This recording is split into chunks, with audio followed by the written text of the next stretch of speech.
I got to kick this thing off. Can I kick it off? 1, 2, 3, 4.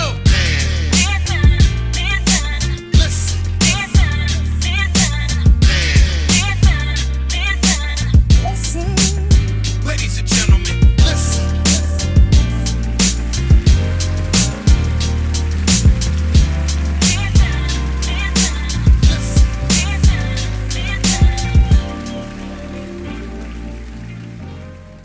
What's good, everybody? You are now listening to another episode of the Man Listen Show. Before we get started, let's hear a few words from our sponsors. DD's Daiquiris is your #1 supplier of premium daiquiri mixes.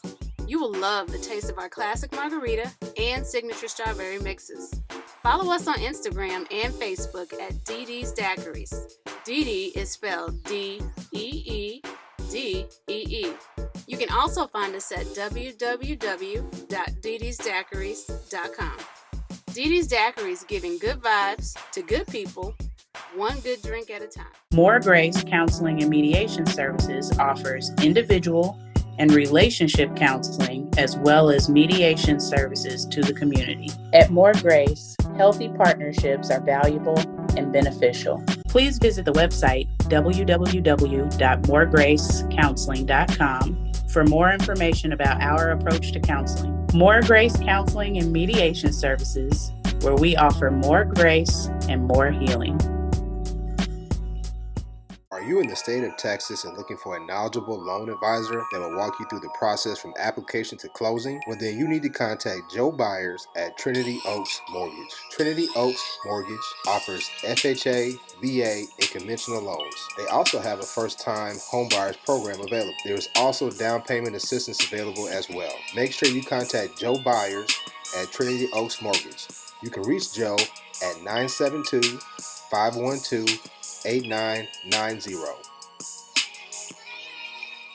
Are you looking for a virtual assistant who can help you with your scheduling, travel, research, and expenses? Demi Virtual Solutions is the answer for you. Demi Virtual Solutions also provides mobile notary services. They will travel to take care of your needs. So if you are in the Dallas-Fort Worth area and need a virtual assistant or are looking for mobile notary services, contact them at 469-522-9005, and you can find them on their website at demivirtualsolutions.com. That's DEMI virtualsolutions.com.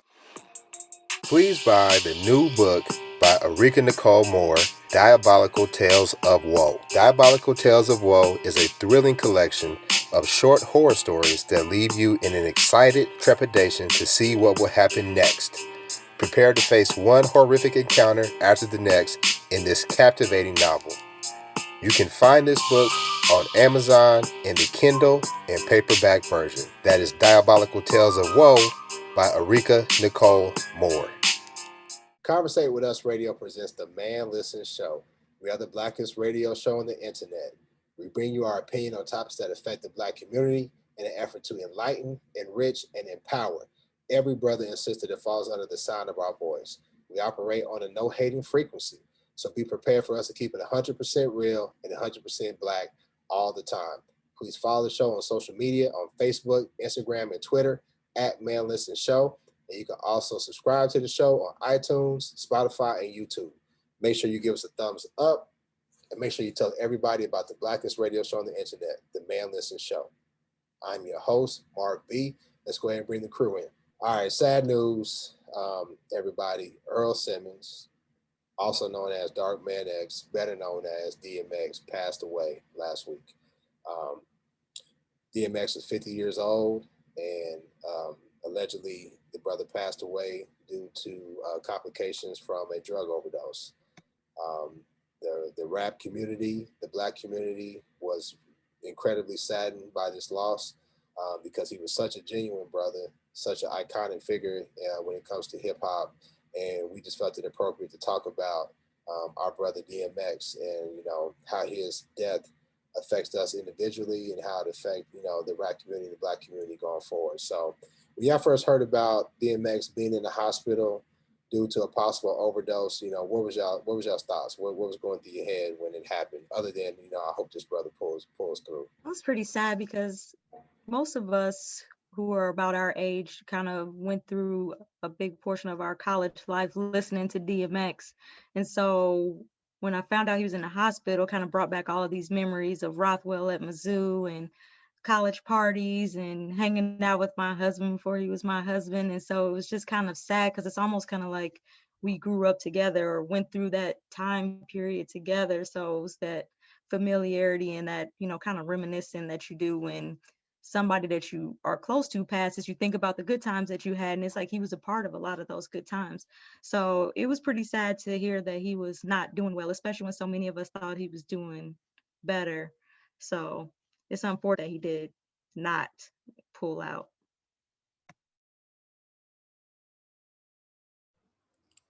He definitely didn't pull out. Cut that part out, though, Mark. I don't want to say that part. I was like, I don't know if I can clean that up. I'm like, now I'm tired too. We got to stop laughing. I didn't want to say nothing. I'm gonna make everybody laugh, but we're not supposed to be laughing. So I was like, maybe they'll just edit that out later. Just can't let me live. Go ahead, C. Go ahead, C. Yeah, so when I first heard about it, I guess I was sad and kind of, wondering what was going to happen. But at the same time, I wasn't surprised just because he has battled his whole life back and forth with drug addiction. And I kind of know how that goes. And I do think he was doing better because he did look healthier. And I know a lot of times with drug addicts, once they stay off of it for a while, I guess kind of depending on what drugs, their body's not built up to that, like, I guess, like resistant level or tolerance. So then they go back to do it, they try to do it at that same level that they did before. And I imagine that's what happened.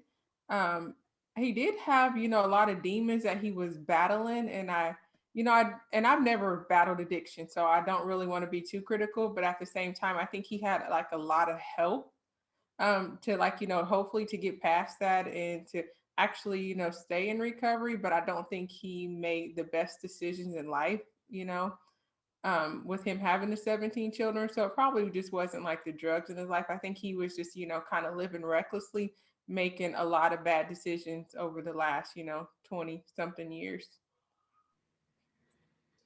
Yeah, I mean, I was incredibly saddened because, you know, I thought he was doing better.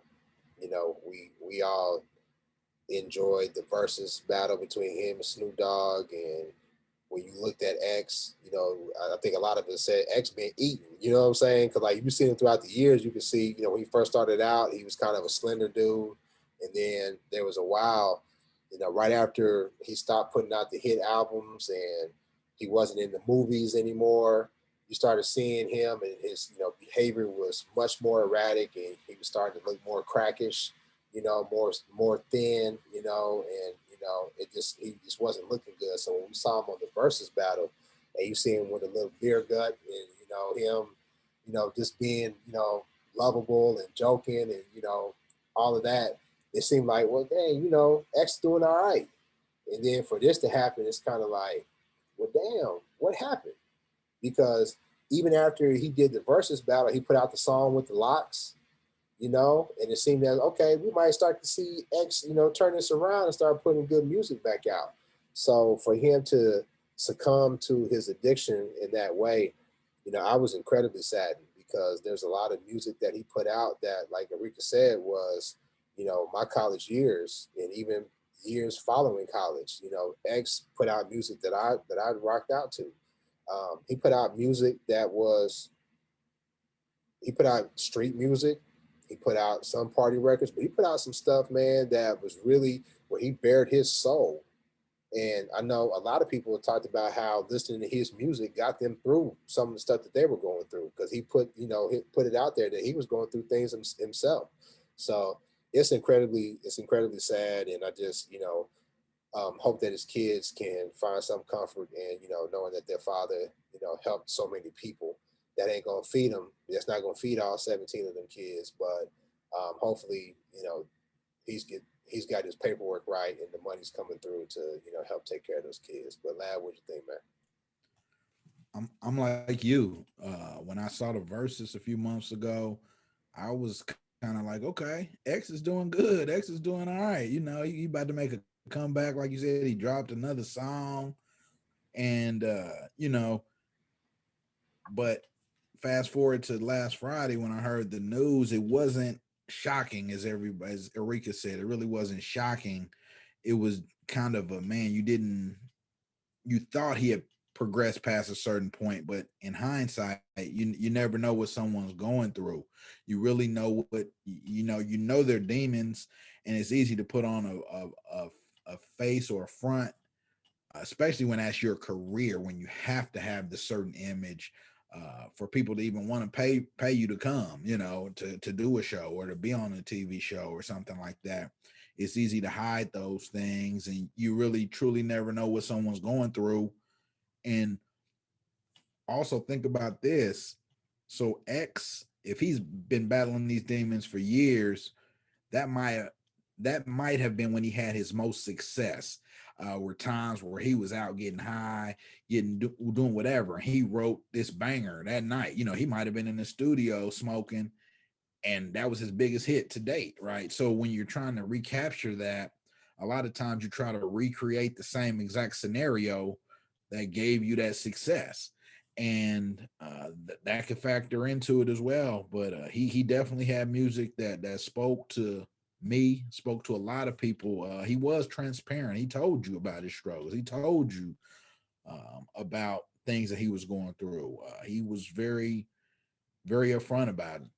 Spoke a lot about spirituality and religion and his family background and things like that. And I think a lot of people were able to connect with that. And that's one of the things that made him able to touch so many lives. And it's sad.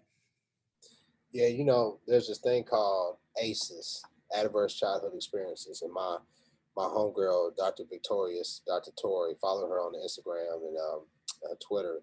She talks about it a lot, and how those adverse childhood experiences, how they affect us as people. And it's different for all of us. For some it could be you were bullied as a kid. Some is my parents got divorced when I was young, or something. I was molested or whatever. Something really happened to you during your childhood, and it affected your life.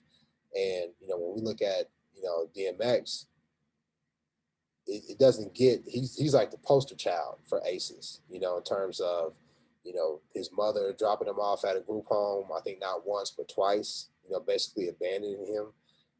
His rap mentor basically tricking him into smoking crack. He thought it was weed, but it was weed laced with crack. And the devastation that he had when he told that story, like, why would you do that to me? And then just the whole dog persona, his bond with his dog, because the dog being man's best friend and not betraying you and being loyal.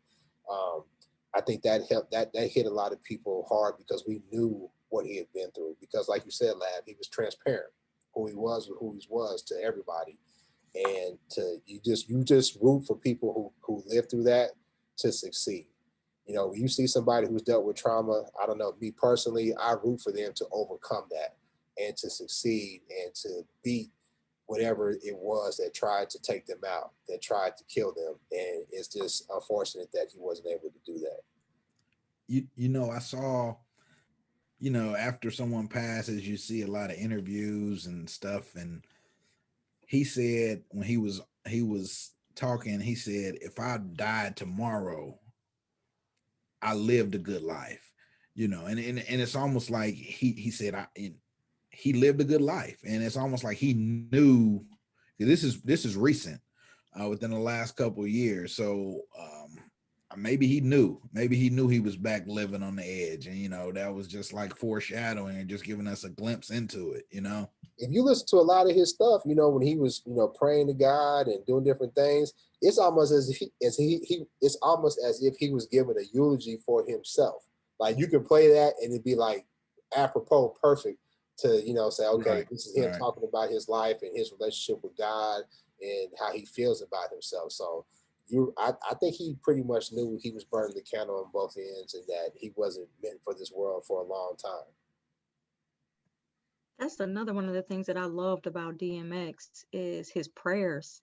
Like every single one of his prayers, like my favorite might be the one to Aaliyah, but all of them, like normally there are parts on CDs like that that you would just skip over, but those you listen to them every time, and it was like something very touching and like I think C said, very vulnerable about how he connected with the audience. And I think that the prayers are one of the things that touch me the most about him as an artist, because you could kind of see not his religion, but his spirituality, and that he believed in a higher power, but that he also could connect the two. He could connect with the person and with the spirituality instead of, sometimes in religion, you feel like people are talking at you and you're not really feeling the vibe.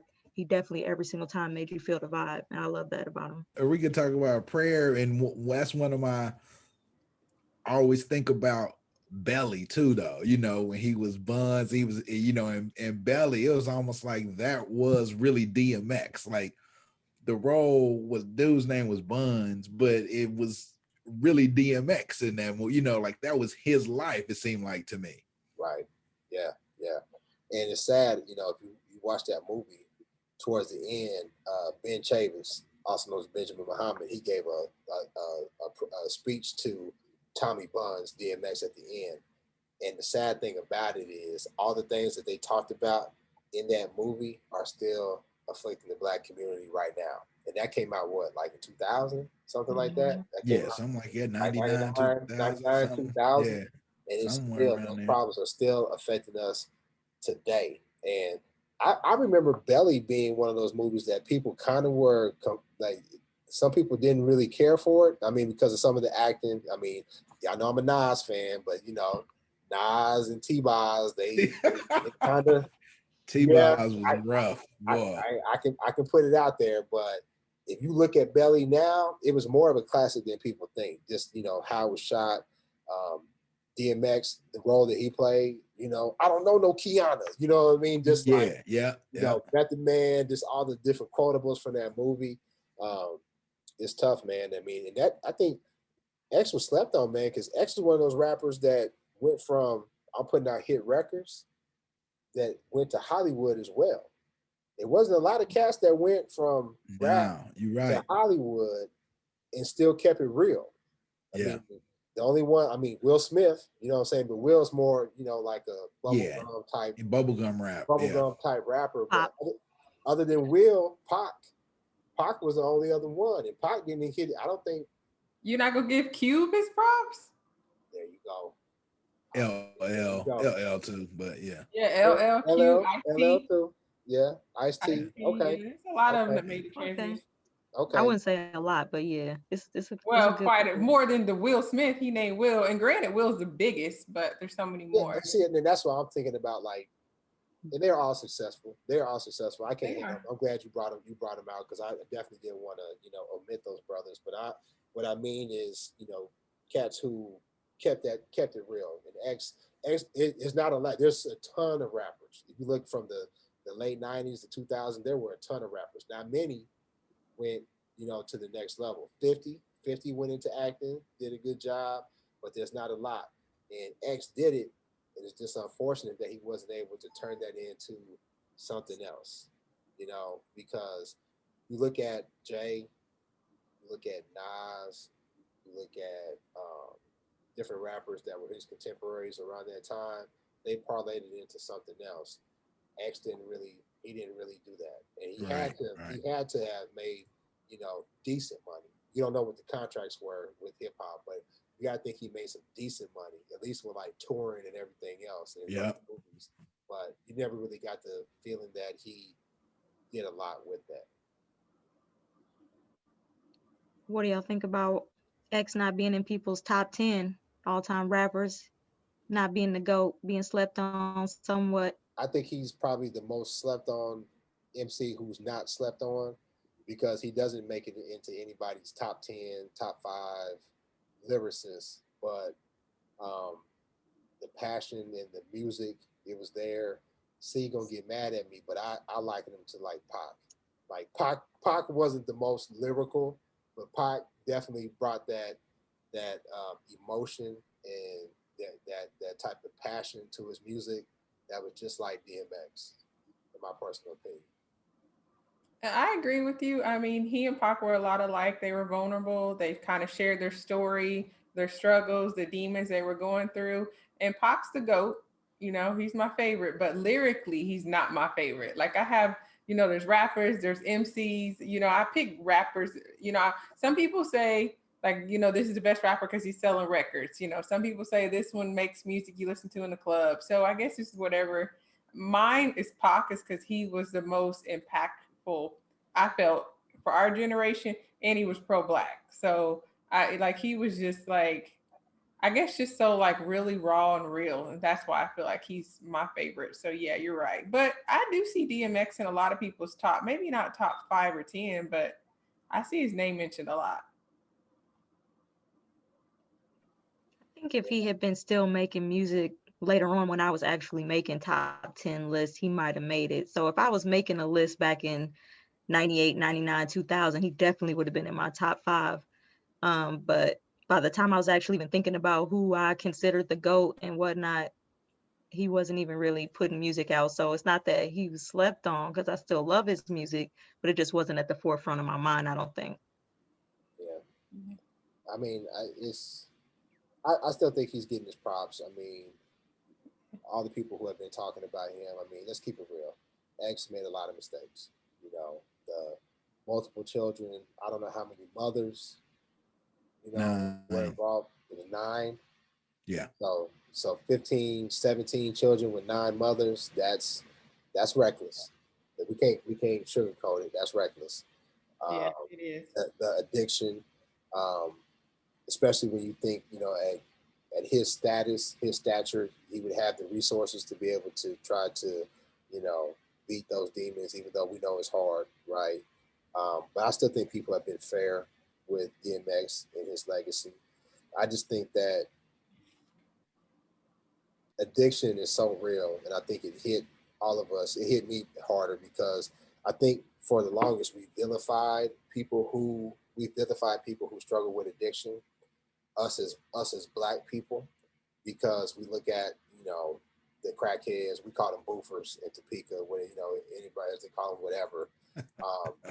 They call I them forgot about that boofers. time. Yeah, Yeah. yeah, they call them boofers. You know, everybody had like the lovable drunk in the family, right? Who was struggling with that addiction. But when crack came in, or you had your brother or your uncle who was the weed head, who was always laid back and high. But when crack came, you know, that's when you see, you know, my homeboy's mom is selling her body now, you know, or my cousin breaking into my auntie's house now, you know, that type of stuff that you really can't say, you know, I can really just look past or laugh through. And, you know, it just speaks to me to see him succumb to that, really put more of, humanize those people who I kind of dismissed because of their addiction. And maybe that's wrong that I did my own family and, you know, friends of family like that, but it really kind of just put it back in that perspective, you know, which probably we should have been doing anyway, because you Right. see, as soon as addiction hit the white community, it became, oh, let's, you know, Yeah. let's get them treatment, let's do all of this, you know. Right. So They, we really just played into how they thought about us, and now we're trying to break that cycle. right. They gentrified addiction. Right. They did. Yeah. Man, Yeah. what you said? Gentrify the penitentiary, put some of them in there with us, you know. Hey, Right. for real. That's what I For wanted real. to do. Yes. Yes. Hashtag. Yeah, gentrify the penitentiary for sure, for sure. So anyway, so what do y'all think? Long standing. What would DMX legacy be? How would he be remembered? I think he's gonna be remembered because of the struggles that he had. It's gonna be a cautionary tale to some. It's gonna be a success story to others, but overall, he's going to be viewed positively because the music is still going to be there. You're still going to be able to turn it on. Da-na-na-na-na, da-na-na-na-na, you know, hear that Cisco boy, and that's going to give people hype, you know, and DMX coming in regardless, you know. So it's kind of like the perfect situation. Everybody can take something from him because he, like you said, he had highs, he had lows, and he told us about them. He showed us, and we saw them. And so it makes him more relatable to more people than someone who, you know, lived this quote unquote perfect life and no one can relate to him. I think you nailed it when you said that like his music, I think is going to be like his biggest legacy. I think everybody's going to still play DMX when they want to get hyped. They're going to still play him when they want to work out. And then I also really think like he was probably the face of Rough Riders. And so I know like black people have always, rode motorcycles or can-dams or four-wheelers or three-wheelers, whatever they are. But I really feel like, he like it actually got popular across the nation once DMX and the Rough Riders came out, and I think a lot of that's scary to come back too because of his death. Yeah, I think it's the embracing his truth for me. He definitely has a strong legacy, but in this day and age where Black people are trying to be more honest and upfront with their mental health and their self-care, having somebody that you look up to, a role model that you look up to that was so open and honest about their own personal struggles will hopefully give other people the courage to do the same thing and then seek help so that hopefully they can overcome and find their way to the other side and be healthy and help somebody else.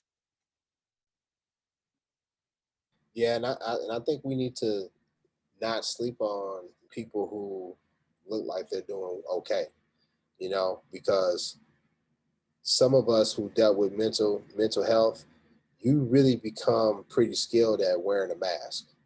There becomes sometimes when you can't, and people can see, the people who really know you, they can see through it. They can see through and be like, nah, you're not okay. But there's plenty of us who can wear that mask and still function and still be there for every single body, every single person in their life. On the inside, they dying. The inside they're struggling. The inside they're crying. And you know, we all thought that X was doing okay. You know, hey, he was on the verses. He had to have got a nice little revenue bump from the verses because everybody was streaming that music right after that. He put out the song with the locks. I mean, X could have really done some good things, but we don't know what was going on behind closed doors, and we definitely don't know what was going on inside his heart and inside his mind. Dealing with those traumas that he dealt with. With his mom, and some of the stories about his interaction with his mom was just heartbreaking. And to hear him talk about his relationship with his rap mentor who tricked him into taking drugs. I mean, you can't watch it and not be devastated, not feel devastated for him. And especially to know that how strong was he to overcome that? How many other young black women who had some sort of trauma happen to them not be able to beat it? And Earl Simmons was able to do that. So to me, that's going to be the legacy that's going to stand out for me, that he was able to overcome all of those trials and tribulations and to have an impact on the whole world. Because DMX, I ain't gonna say he was doing Michael Jackson numbers, but if you look at them concert, man, DMX had out there, and folks was going nuts. Sweden or somewhere on one of them, and I was like, yeah, man, that stadium was packed to the rafters. Right. I mean, rafters. Yeah. DMX might have been doing Michael Jackson numbers overseas for real. We're talking about people in concerts for real. See, for real. He ain't had the white girls crying and passing out like Mike did, but he had him in them shows though, for real. Yeah. For real. But anyway, I think we talked about it enough. Shout out to DMX. Long live your legacy, brother. I hope that you have found peace, and hopefully that your children, have peace knowing that their father had a strong impact on the world. So, if you please do us a favor, make sure you all share the show, give us a thumbs up, make sure you subscribe, make sure you use the hashtag #ManListen. You can find us on Facebook, Instagram, and Twitter. Make sure you follow us, and make sure you tell everybody about the blackest radio show on the internet, the Man Listen Show. We'll holler at you next time. Peace. Peace.